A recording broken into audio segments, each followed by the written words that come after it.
Այսօր մեզ է միացել ռազմական եւ անվտանգության հարցերով փորձագետ Հրաչյա Արզումանյանը, բարև ձեզ։ Շնորհակալություն, որ եկար։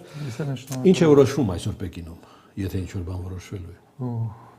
Պեկինում շատ յուրահատուկ սամիտ է հիմա տեղի ունենում, որը կարելի ասել անկախատեսելի է, ինչ-որ կարող է վերջանալ, եւ այդ անկախատեսությունը կապված ավելի շուտ Թրամփի հետ, որտեղ Թրամփը մնում է անկախատեսելի։ Դրա համար մտածել ինչ կարող է լինի, կողմեր ունեն տարբեր մոտեցումներ, Թրամփի համար հասկանալի է, որ ինքը ուզում է ճակետներում փախած լինի Մերձավոր Արևելքից, որտեղ իր մոտ աղետ է ստացվել, եւ Չինաստանը պետք է օգնի։ Գնա Չինաստանից դուրս կա ինչ-որ լավ հաջող ցույց տա, որ կա բաներ, որ իր մոտ ստացում է գործընթացին, որը հոյակապ է, այդ բոլոր այդ նեգատիվ տենդենցիաները քայքայիչ, որ ինքը հիմա ապրում, այնքը կուզենա այնտեղից փախնել երևի, կփորձի Իրանի հետ կապված ինչ-որ բաներ կորզել եւ կփորձի կարճաժամկետ Թրամփի քաղաքականությունը եւ հոգեբանությունը վարկայինպես այնքը կարճաժամկետ է մտածում եւ ինքը կփորձի փոքր բաներ կորզել, ասենք իրանց համար ֆերմերների համար ինչ-որ արտոնություններ եւ այլ նման որոշումների շուրջ կլինի, իսկ Կիտայը, Չինաստանը, որ տեսնում եք, ինքը Չինաստանը ավելի լուրջ է մոտեցել այդ process-ներին եւ Չինաստանը փորձում է լուծել ուրիշ խնդրեմ, Չինաստանը փորձում է այն, որ այսօր Միացյալ Նահանգները անկման մեջ են մտել, իսկ Չինաստանը բարձրանում է, իրանք փորձում են այդ շրջանակը ձևավորել եւ հաստատել։ Եվ այս Սի Ջինպինը եւ Շի Ջինպինը երբ խոսում են նրա մասին, որ խոսեց Ֆուկիդիդի թակարդի մասին, այդպես հասկացողություն կա, այդ հասկացողությունը, երբ բարձրանող հզորանող գերիշխանությունը կա եւ կա գերիշխանություն, որը այսօր է գերիշխում, եւ այդ երկու գերիշխանությունների զարգացումը սովորաբար վերջանում է պատերազմով, ցույց է տալիս պատմությունը, այդ թակարդն է, երբ մեկը կա արդեն հզորա մեկը բարձրանում է, սովորաբար փորձում է պատերազմով լուծել խնդրեմը, դա թակարդ են ասում, Ֆուկիդիդի թակարդ են ասում, եւ հիմնական հարցը նրա մեջ է, կարող ես արդյոք պատերազմից խուսափել եւ ուրիշ ձև լուծել խնդիրները։ Եվ Սի Ջինպինը ավելի շուտ խոսում է դրա մասին, որ պետք է կառուցվել չինա-հայ-ամերիկյան հատուկ հարաբերություններ։ То есть ես ոնց հասկանում եմ, դեռ շուտ է դրա մասին խոսել, իհարկե Սի Ջինպինը փորձել է ձևավորել ուրիշ հարթակ, ուրիշ շրջանակ G2, ասենք այդպես, երբ երկու գերիշխանություններ ձևավորում են աշխարհը։ То есть ոչ թե G7, որը այսօր է ձևավորում, ինքը փորձում է խոսել G2-ի մասին, որտեղ Չինաստանը եւ Միացյալ Նահանգները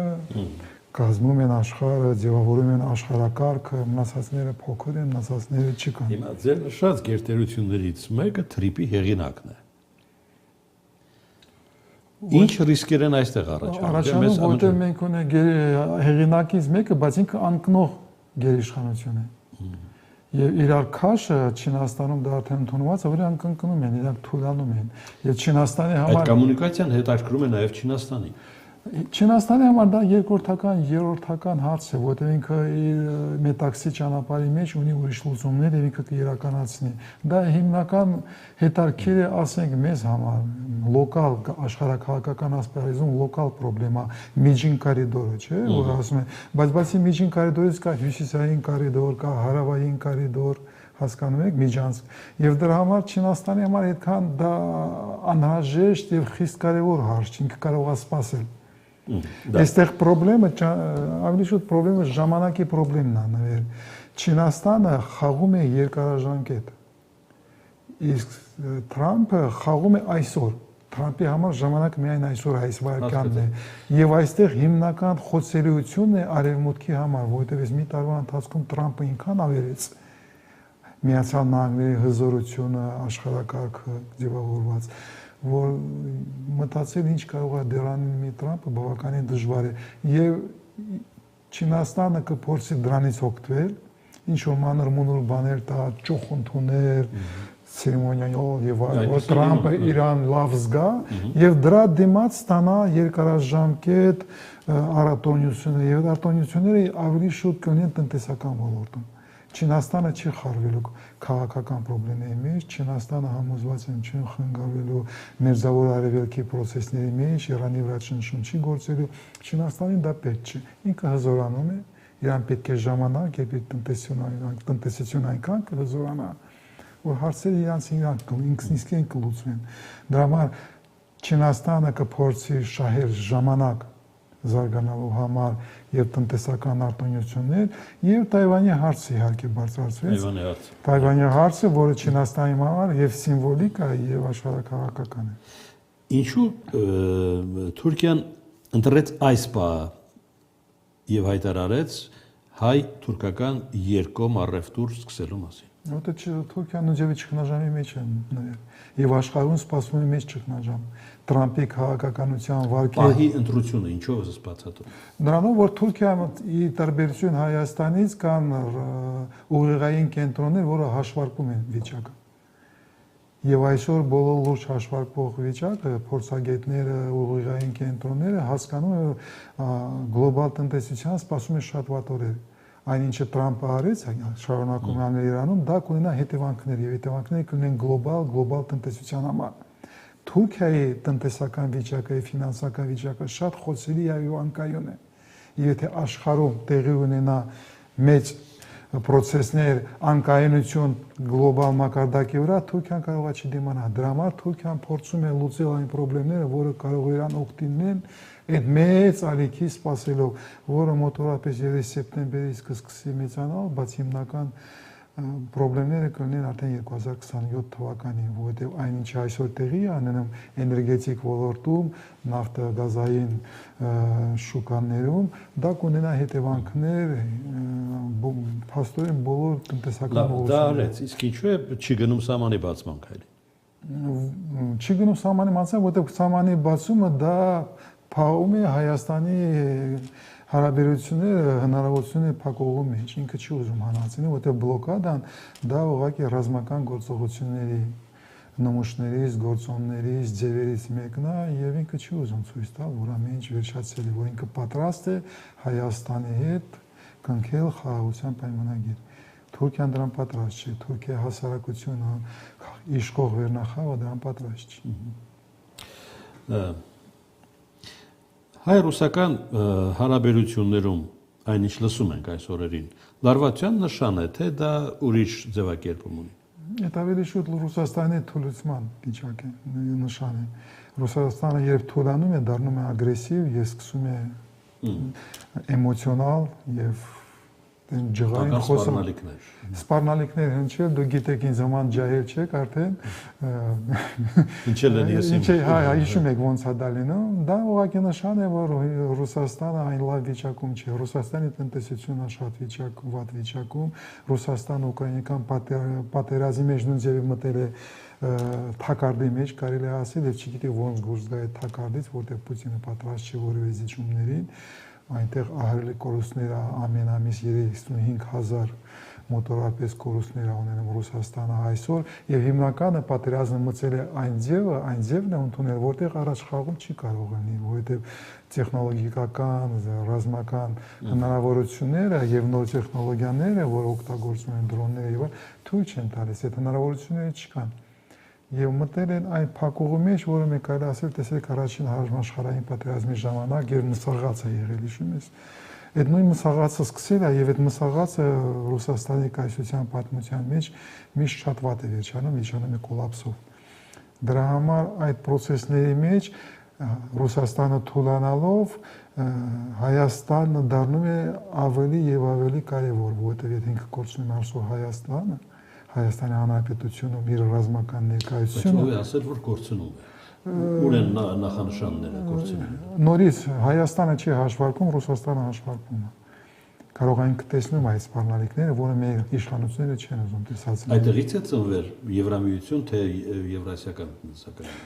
Եվրամիություն, Եվրասիական միություն։ Թե դա արհեստական։ Դա արհեստական այդ ավելի շուտ են վախերն որ Ռուսաստանի մոտ է, եթե Հայաստանը դուրս է գալիս եվրասիական տարածքից, եթե Հայաստանը դուրս է գալիս Ռուսաստանի ամբողջական ազդեցությունից տակից, դա մեծ խնդիրներ է առաջանում Ռուսաստանի անվտանգության համակարգի համար, որտեղ Հայաստանը այդ վերջի պլազդարն է, որի վրա հիմնվելով պահում է ոչ թե միայն հարավային Կովկասի, բայց ընդհանրապես Կովկասի անվտանգության համակարգը։ Եվ ինքը կորցնում է Հայաստանը, Ռուսաստանը ստանում է ահռելի մեծ խնդիրներ Չեչնիայում, միանգամից խնդիրներ ստանում Դաղեստանում, Ռոստովյան օբլաստում, ինքը ստիպված կլինի փոխել իր տարածաշրջանային անվտանգության համակարգը, բայց Ռուսաստանը այսօր վիճակի չէ դրա գնալ ուկրաինական պատերազմի ֆոնի վրա։ Դրա համար ստեղծվում է ներվայացած այդպես վիճակ, եւ ներքին քաղաքականությունը Իրան հասարակությունը արդեն չի հասկանում ինչա տեղի ունենում, խոսում են որ ինքը կոչվում է վերահսկողությունը, ես դրան ճիշտ ասած չեմ հավատում, դուք էլ չեք հավատելու, ինքը դա ավելի շուտ ստուգում է իր շրջանակը ոնց է մտածում, բայց հիմնական ռազմավարական գործոնները դա տնտեսությունն է, որը թուլանում է, եւ երկրորդը ուկրաինական պատերազմն է, որտեղ պատերազմի համար դու պետք ունես գաղափարախոսություն, ինչի համար ես պատերազմի մեջ մտել։ Բայց դու արդեն ավելի շատ ժամանակ ես պատերազմի մեջ, քան թե երկրորդ համաշխարհային պատերազմի ժամանակ, եւ բայց ինչու համար ես այդքան կորուստներ տալիս, ինչ գաղափարախոսություն, ինչ նարատիվներ, ինչի համար ես դա անում։ Այդ պատասխանը չկա, բայց Ռուսաստանը այն երկրներից է, որտեղ առանց գաղափարախոսություն անհնար է։ Հայկական ապրանքների համար ռուսական շուկայում արգելքներ ստեղծելը ինչի վրա է կառուցում Ռուսաստանը։ Ոչ մի բան, նույնիսկ պարադոքսալ, ոչ հաշվարկված, ավելի շուտ դա հետևանք է քաղաքական մոտեցումների։ Ռուսաստանի քաղաքականության մտահոգությունների վախերի հետևանքով ինքը փորձում է ցույց տալ, որ իրենց երկին կան լծակներ, տնտեսական լծակներ, որ ինքը աշխատացնում է։ Պետք է սպասել նաև էներգետիկ ոլորտում լծակներ, ենթակառուցվածքների վերահսկողության այն բոլոր ուղղություններում, որտեղ Ռուսաստանը ունի ազդեցություն եւ ունի լծակներ, ինքը աշխատացնելու է։ Եվ դա բնական է, Ռուսաստանի ոչն է։ Հայկական Հայաստանի իշխանությունները պարտավոր են դա հաշվի առնել, Ռուսաստանը միշտ այդպես Իրան վարկն է, դա համար այստեղ զարմանալու բան չկա իմ կարծիքով։ Հայ-ռուսական եւ ռուս-ադրբեջանական հարաբերությունները համեմատելի են։ Չէ, իհարկե, Ադրբեջանը անհամեմատելի ավելի մեծ քաշ ունի, քան թե Հայաստանը, Ադրբեջան-Թուրքիան անհամեմատելի ավելի կարևոր դերակատարներ են, քան թե Հայաստանը, մանավանդ այսօրվա Հայաստանը, որ ամեն ինչ անում։ Դրանով էլ բացատրվում է Ռուսաստանի վարքագիծը։ Իհարկե, որովհետև պետք է ուղղակի զուտ հաշվարկ է։ Դու պատրվես պատերազմ, դու չես ուզում դա ընդունես, գնում ես ամեն համաձայնության, չես դիմադրում Ռուսաստանի ճնշմանը, ամեն ինչ ասում ես այո, եւ այլ։ Այդ պարագայում դու կանգնում ես եւ աշխատում ես նրան ով հզոր է, ով ունի լծակներ եւ ունի հզորություն։ Դա Ռուսաստանը, դա Ադրբեջանը եւ Թուրքիան է։ Դրա համար տեսնես նորից աքսիոմատիկ է ստացվում։ Հայաստանը կարող է դառնալ նորից դերակատար, որի խոսքը անցնում է եւ ինքը հզորանում է։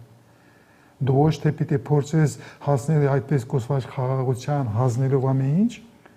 այդ ճանապարհի վրա դու ամեն ինչ կորցնելու ես, ով հանձնում է ամեն ինչի վերցնում է եւ հրաժեշտ են տալիս։ Դու պիտի մտածես ոնց ես հզորանում, եւ հզորանաս այն ժամանակ քեզ հետ խոսելու են, քո խոսքը անցնելու է եւ քո խոսքիդ լսելու են։ Այսօր իմաստ չկա դրա մասին մտածել։ Այսօր Հայաստանը այնքան է թուլանում, շարունակում թուլանալ, որ մտածել, որ դու կարող ես լինել ինչ-որ գործոն, ինչ-որ հարաբերությունների մեջ, դա ճիշտ մոտեցում չէ, այլ շուրջ Եվրոպան որպես Եվրոմիությունը կարող է դերակատար լինի եւ փորձի հարաբերությունները Հայաստանի հետ անցկացնել ուրիշ մակարդակի վրա, բայց դա կլինի Եվրոպական միության նախաձեռնությունը։ Միացյալ Նահանգները կարող է փոխել մոտեցումը, արաբական երկրները, Հնդկաստանը, մնացածները, բայց դա կլինի ուժային կենտրոնների հաշվարկները, ոչ թե Հայաստանի ցանկությունը կամ Հայաստանի հնարավորությունները։ Եթե ուզում ես ունենալ կայուն եւ վստահելի հարաբերություններ, դու պիտի ցույց տաս աշխարհին, որ դու հզորանում ես, որ դու մտադիր ես լինել լուրջ, հզորանող տնտեսություն, երկիր եւ այլ։ Մեր հանդիպումներում գալիս ենք այն նույն կետին, որտեղ պետք է հարցնել, բարձել, Ադրբեջանը նախկինն է թե նույնը։ Իհարկե Ադրբեջանը փոխվում է, բայց Ադրբեջանը այդ խնդիրները չունի, որովհետեւ Ադրբեջանը այսօր հաղթող կողմն է։ այն մենք ունեցել ենք Ադրբեջանի հայտարարությունները խաղաղության հարաբերությունների կարգավորման կեղծ են թե իհարկե կեղծ են, որովհետև Ադրբեջանի ռազմական բյուջետը մնում է 18-19%, դա այն բյուջետը չի մի երկրի, որը պատրաստում է խաղաղության։ Եվ դա ճիշտ մոտեցում է, որովհետև աշխարհում ոչ մեկը խաղաղության մասին այսօր չի խոսում։ Բոլորը աշխարհում պատրաստում են պատերազմի։ Եվրոպա մտածում է ոնց նորից մտցնի զինծառայությունը նորից հետ դարձնի Գերմանիայի երկամի պատերազմը, Գերմանիայի փոխակերպումը ռազմաարդյունաբերական համալիրը, Ֆրանսիան, Շվեյցիան, բոլորը պատրաստվում են մեծ պատերազմի։ Հայաստանը երևի միակ երկիրն է, որը խոսում է խաղաղության մասին այսօր։ Պետք չի խոսել դրա մասին, այդ ժամանակները վերջացել են։ Խաղաղությունը վատ բան չի։ Խոսել պետք չէ, պետք է պատրաստվել խաղաղության, դա նշանակում է պատրաստվել պատերազմին։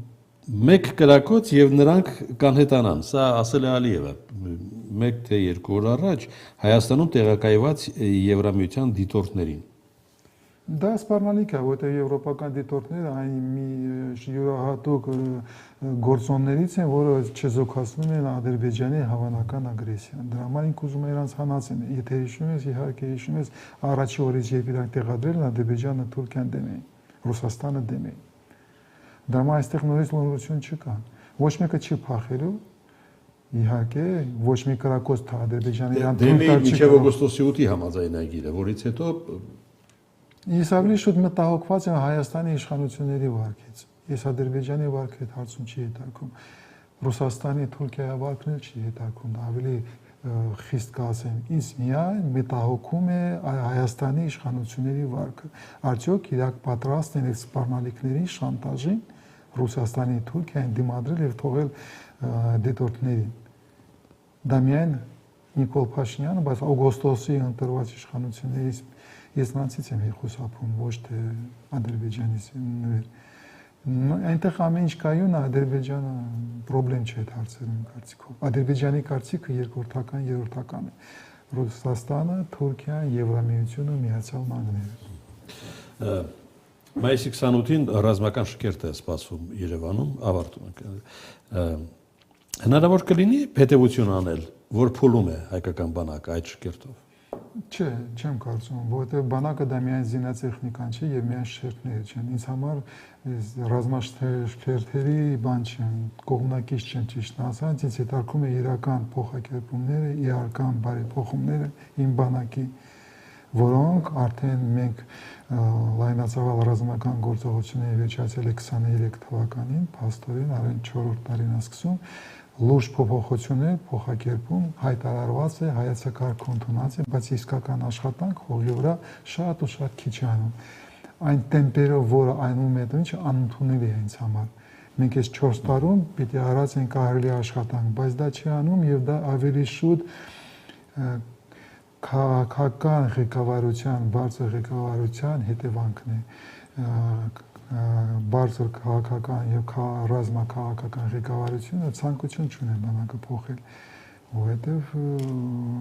գնում են դեպի խաղաղության, որտեղ բանակը պետք չի, ինձ համար դա այնքան անհասկանալի է եւ չեմ ուզում դա կոմենտել դալ կամ մեկնաբանել։ Ինձ համար այդ ամեն ինչը անհասկանալի է։ Խաղաղություններ են բանակով պաշտպանում, բանակը ուզում ես խաղաղություն, պատրաստիր պատերազմի 2000 տարի առաջ է, 3000 տարի առաջ է, եթե ուզում ես խաղաղություն, դու պիտի ունենաս ռազմական ուժեր։ Շնորհակալություն Վարդգար Հրաչյա Արզումանյան, ռազմական եւ անվտանգության հարցերով փորձագետ եւ վերջ այսօր մինչ վաղը նույն ժամին։